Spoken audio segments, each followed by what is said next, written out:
సభకు నమస్కారం.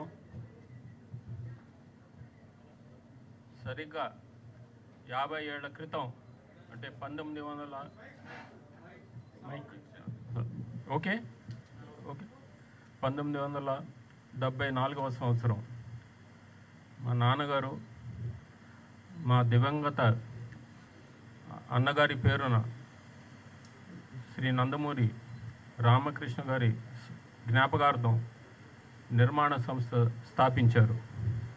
అదే రామకృష్ణ సినీ స్టూడియోస్.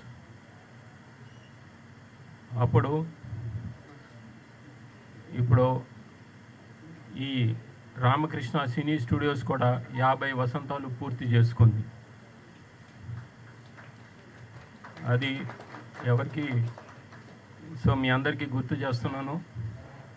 అలాగే ఆయనతో పాటు ఒక యువ హీరోని పరిచయం చేయడం జరిగింది. అదే మా తమ్ముడు నందమూరి బాలకృష్ణ గారిని. ఇప్పటికీ 50 సంవత్సరాలు పూర్తయింది. ఆయన ఎన్నో వైవిధ్యమైన పాత్రలు చేశారు, ఎన్నో వైవిధ్యమైన సినిమాలు చేశారు. అటు జానపదం కానివ్వండి,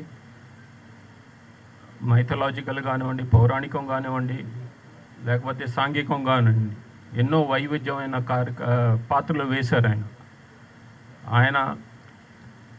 మా నాన్నగారికి నిజమైన వారసుడు, నటన వారసుడు అని నిరూపించుకున్నాడు.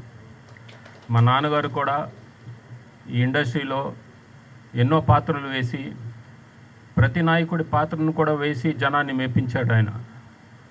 వయసుకు మించిన పాత్రలు కానివ్వండి, ఎన్నో వైవిధ్యమైన పాత్రలు.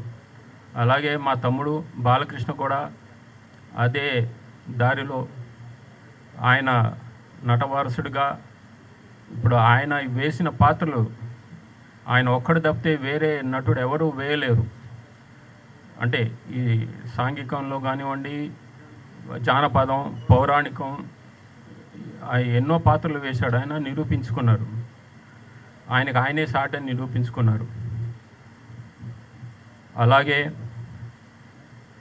రాజకీయంలో కానివ్వండి, మా నాన్నగారికి వారసుడిగా కూడా నిరూపించుకున్నారు.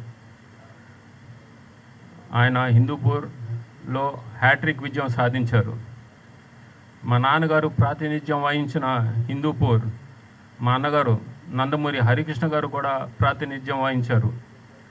ఇక మీకు అది సినిమా డైలాగ్గా చెప్పాలంటే, హిందూపూర్ గడ్డ నందమూరి అడ్డ అంటారు. అది సో ఆయన ఒక రాజకీయ దురంధరుడుగా కూడా నిరూపించుకున్నాడు. ఆయన సత్తా ఏంటో చాటారు. అలాగే సామాజిక సేవా కార్యక్రమంలో కానివ్వండి, ఆయన ఇప్పుడు ఆయన చైర్మన్గా ప్రాతినిధ్యం వహిస్తున్న క్యాన్సర్ హాస్పిటల్, అది అంచెలంచెలుగా ఎదిగి ఇప్పుడు దేశంలోనే అత్యుత్తమంగా పిలువబడే క్యాన్సర్ హాస్పిటల్గా పేరొందింది. ఆయన ఎన్నో సేవలు, సామాజిక సేవలు చేస్తున్నారు. సో ఇంకా ఎన్నో చెప్పాలి ఆయన గురించి.